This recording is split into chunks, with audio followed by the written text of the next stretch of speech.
everybody, welcome or welcome back to the channel. My name's Nicole and this is Dusty Book Sniffers, and today we are here for a prediction video.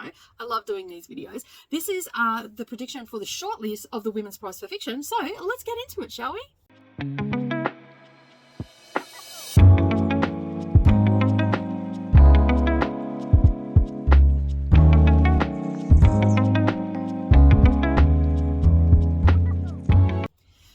Or good evening, everybody, and welcome back. Thanks for taking some time out of your day and spending it with me while I prattle on about the books that I think will make it onto the shortlist for 2024 of the Women's Prize for Fiction. Now, for those that are new here and don't know what this is all about, for the last couple of years, I have been reading the entire long list of the Women's Prize for Fiction, which is a UK prize list.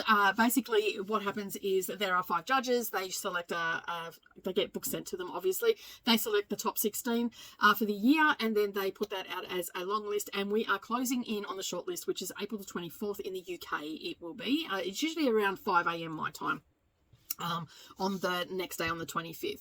So and it varies from year to year when that date is, and then we will get the absolute winner for the year in June. And so basically last year I decided that I was going to read the entire long list, and this year I did exactly the same thing. I've read all 16 books, and now I'm here to tell you which ones I think and this is all just about what I think will end up on the list. Now this year, if you haven't watched the playlist of all the reading vlogs, there are 5, and I talk about a few books in each one, and I take you on the journey with me, and how I'm feeling about it and how I overall felt about it, and then ultimately my star rating. We do a little bit of stats that are on Goodreads and stuff like that, so you get a general idea of how other people are thinking about it and all that sort of stuff, and that playlist is down below.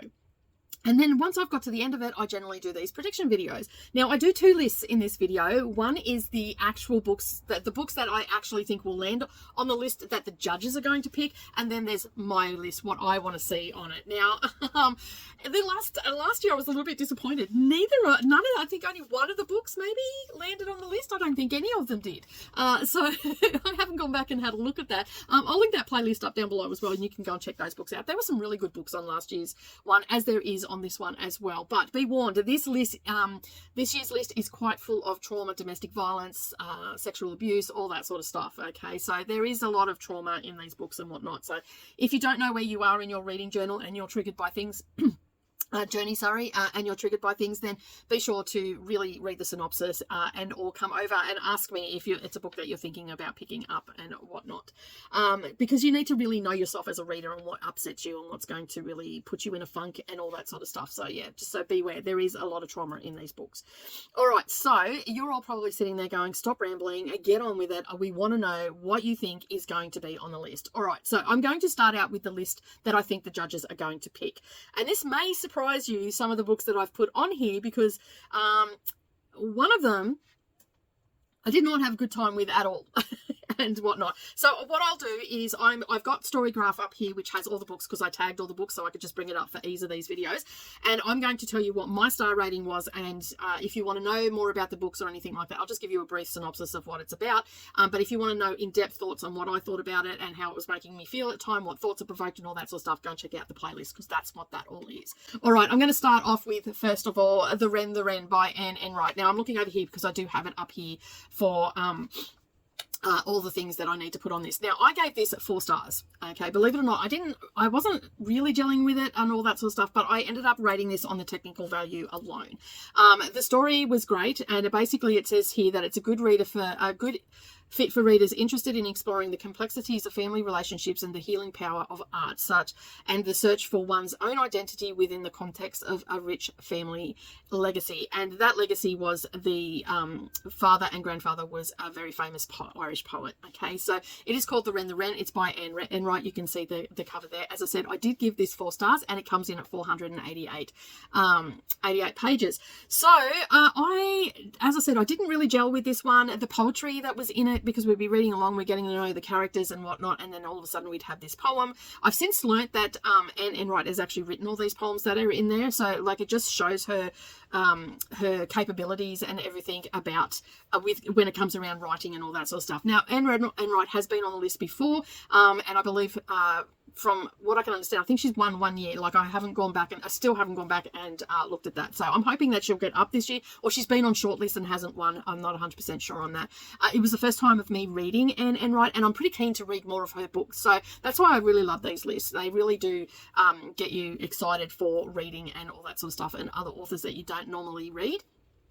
So yeah, and so as I said, I gave it 4 stars, and I'm pretty happy with it. The writing was beautiful. It was poetic, obviously, because we had poems in there and all that sort of stuff. But if you do pick this up, just be aware that the poetry may throw you out of the story, as it did with me. But after the 3rd one sort of dropped, I was okay. I had settled into it. I knew that was coming. But when I first started it, it sort of just threw me out of it. But 4 stars from me, and I do believe that this will end up on the short list. The next one that I'm going to talk about, let me just bring this up, is A Soldier Sailor. And this one is by, let me find it, by Claire Kilroy. This one I gave 3.75 stars. Now, I'm not really sure why I only gave it 3.75 stars, because I have thought about this book more often than not, and I'm thinking that I may end up changing that star rating to a 4.5 star rating.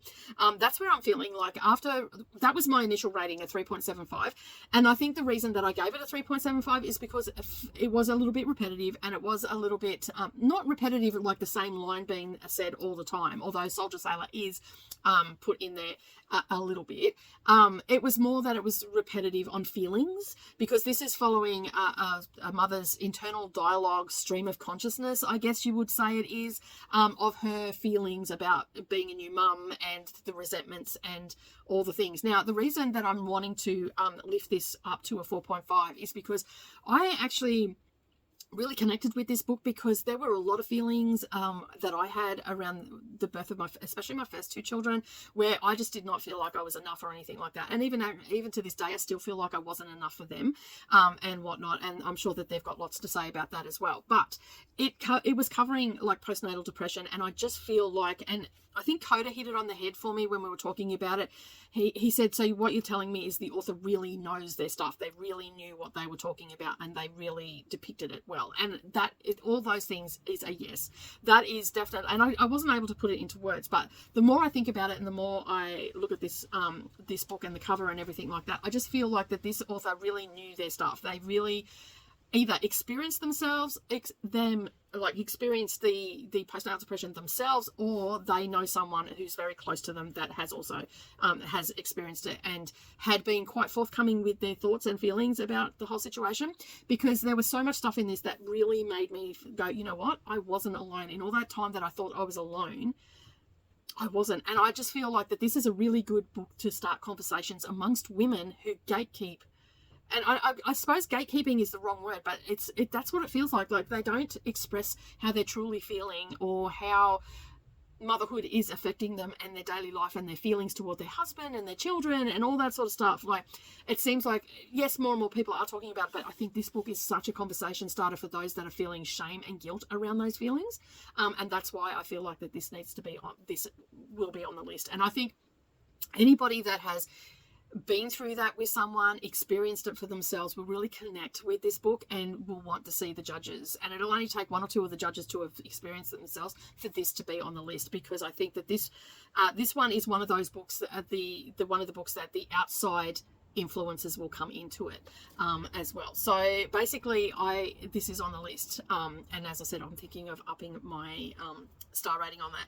The next one I want to talk about is Brotherless Night. Now, Brotherless Night is quite a harrowing story about the Tamil War in Pakistan and the Indian influence on that, and all the parties that played a role in that. And this war went on for 29 some odd years, and this is one girl's story that is telling us about her experience as in the field helping and all that sort of stuff. So I'm just going to bring it up. Where is it? Brotherless Night. I gave this a 4.5 star rating. I absolutely love this book, and the reasons why is because it really got me thinking. It helped me to learn more about our culture and the trials and the tribulations of that said culture. It also gave me like a feel, even though it wasn't a memoir, it still gave me the feel like this could have been someone's memoir, and also the importance of documenting things that happen in the good and the bad times, so everybody knows what actually went on. And it covered so much in this. So this is a really good, it says an ideal read for those interested in personal stories of resilience and moral growth set against the backdrop of Sri Lanka's civil war. Sorry, not Pakistan, Sri Lanka. My mistake there. I do apologise for anybody that is offended by that. It intimately explores the life of a young woman pursuing her dream amidst the conflict and the challenging ethical dilemmas. And this book is chock full of this. It's really, like, it really hits home, like, of all the trauma that everybody goes through and all that sort of stuff, and what side of the line you land on and what can happen to you, and then also the atrocities that happen towards civilians from the soldiers and all that sort of stuff as well was depicted in this. Overall, it was a fabulous story, and as I said, I gave it 4.5 stars. It comes in at 368 pages, so it's not an overly long book, but it's a very impactful book, and anybody that has read this will definitely agree with this, that you do end up thinking a lot more about the civilians and the lack of response by these nations that are supposed to be the be all and end all and all that sort of stuff, and all this sort of stuff. It triggered a lot of thought-provoking moments with this one. All right, that's all I really got to say on that, because it's pretty self-explanatory. That little blurb pretty much sums it up. And so the next one we're going to talk about is Enter Ghost. Now, where is that? I just recently read that, so that'll be at the top of the list. There it is, Enter Ghost. This book was one that I struggled with. I've only given this, I ended up doing a rating on this.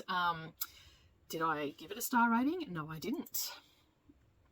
It's only a 3-star for me. So yeah.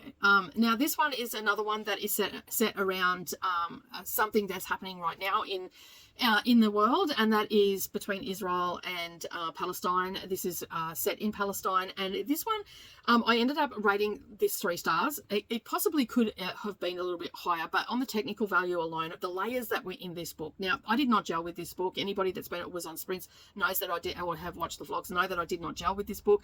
But what I did, I just didn't care about the character at all that was in it, that's how she was being portrayed. But what I did care about, and what really got me thinking, was all the aspects to life in Gaza and the West Bank and in Israel and Palestine, and all the things that the normal everyday people have to go through, and loss of identity and all that sort of stuff, and all those things really hit home for me. Even though I've only rated it 3 stars, the story just wasn't great. The characters were flat. I didn't care about the characters. Again, I feel that maybe I might have left this book too late, because I'd already been through so much trauma through the list and all that sort of stuff.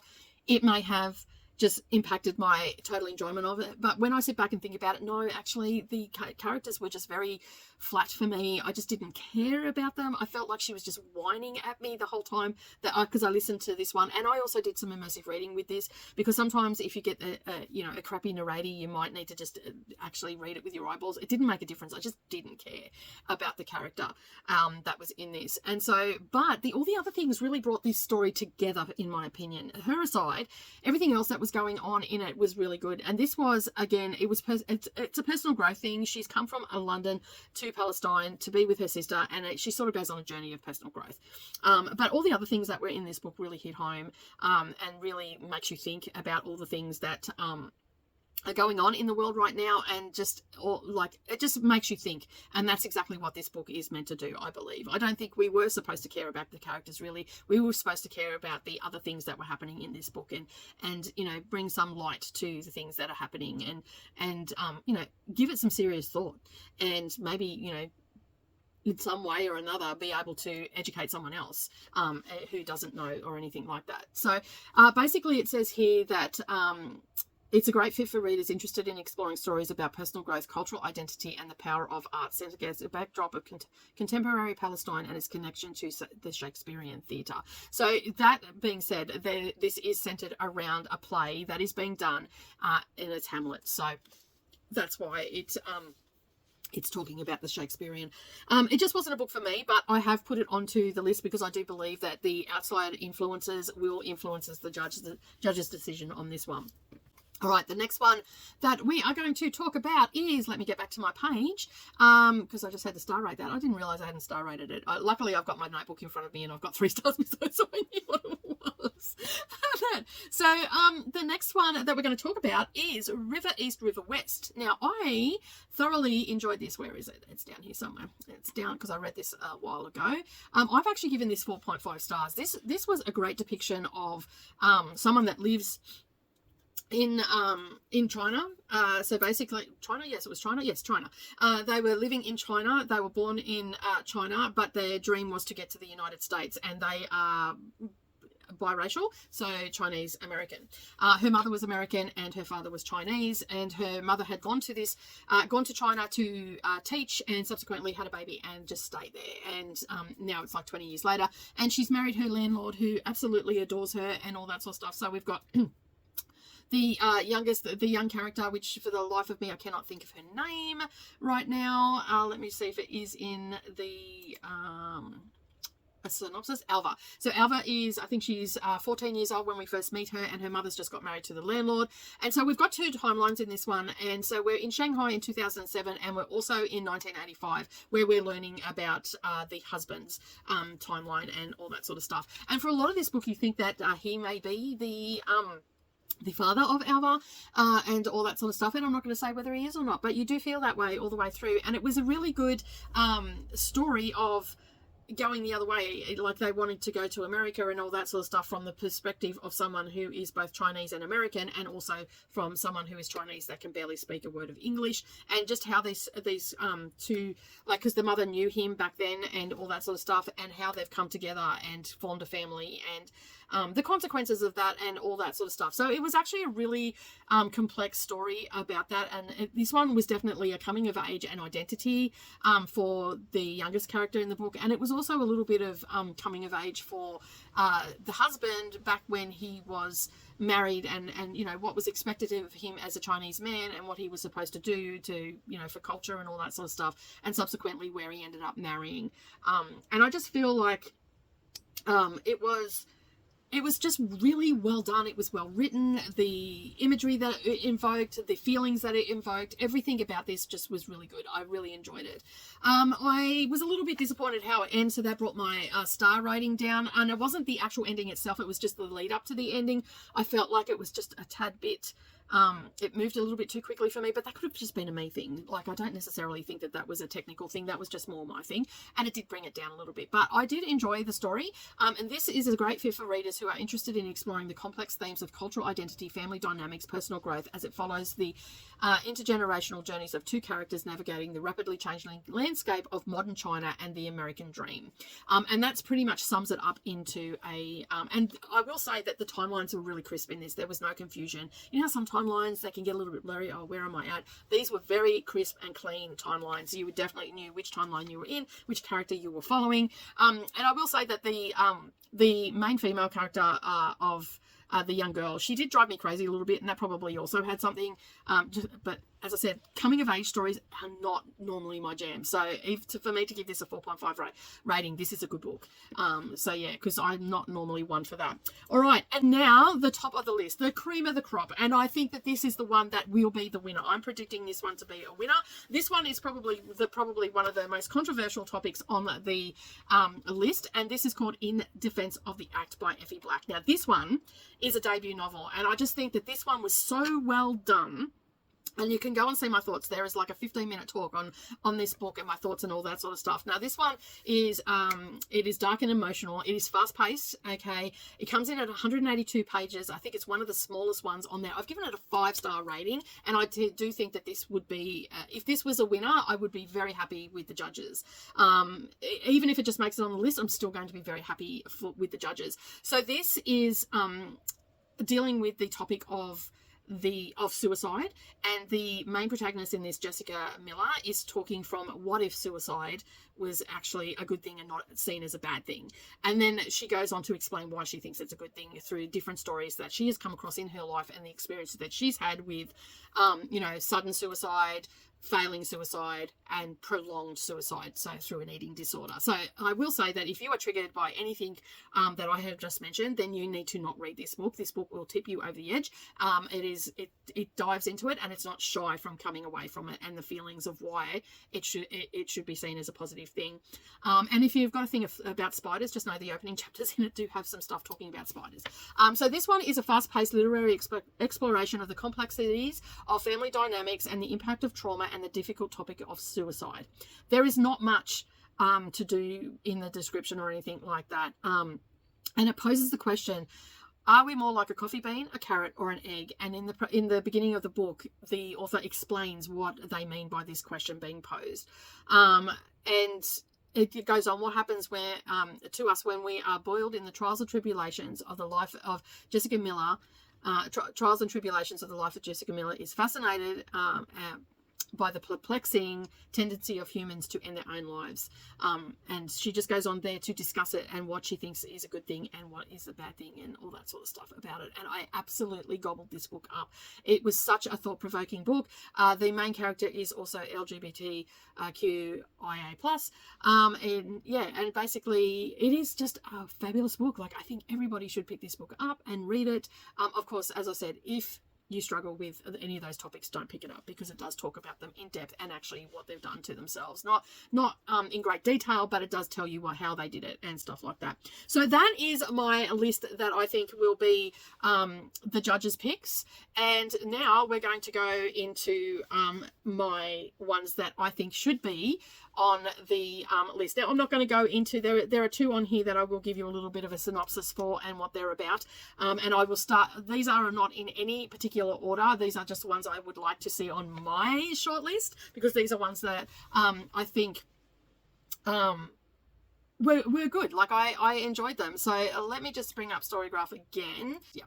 Okay, so the first one that I'm going to talk about, and as I said, these are not in any particular order, The Maiden. This is an historical fiction. Now, historical fiction is my jam, but did you notice that it's not on the one that I think is actually going to have the shortlist that's going to happen? This is my personal shortlist. I would love it if all these books were on this, because I would be just having a fun time reading all these again.